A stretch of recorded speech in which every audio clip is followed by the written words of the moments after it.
Poliisi ya Rensoli East etandise okunoonyereza ku kyaviiriddeko nnabbambula w'omuliro eyakutte ennyumba, omuntu omu n'afiiramu n'abalala 2 ne babukawo n'ebisago eby'amaanyi. Lukumbusa akwanaganya poliisi n'omuntu wa bulijjo yakakasizza bino bw'ategeezezza ng'omuliro guno bwe gwaviiriddeko Adams Mugisa Musubaho okufa era nga gwakutte ku ssaawa 6 ez'ekiro. In the process, Musubaho Mugisa Adams, a male adult and 29 years, unemployed, but this one is believed to have been having a mental problem and disabled.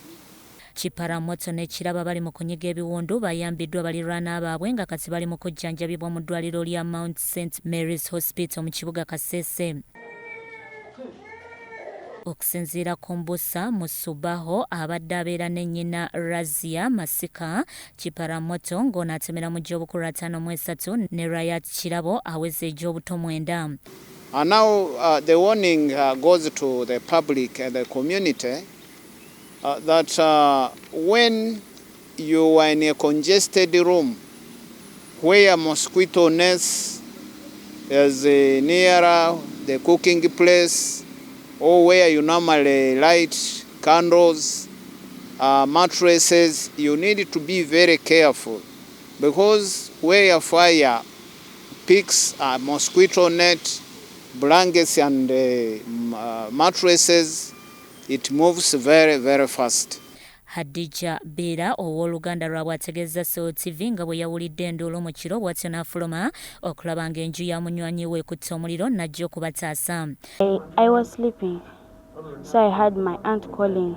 She said, Hadija, wake up, go and call for help so that they can come and do it, they can come and help us. Because she had locked to themselves, she had locked the main house with the padlock, and she had misplaced the keys.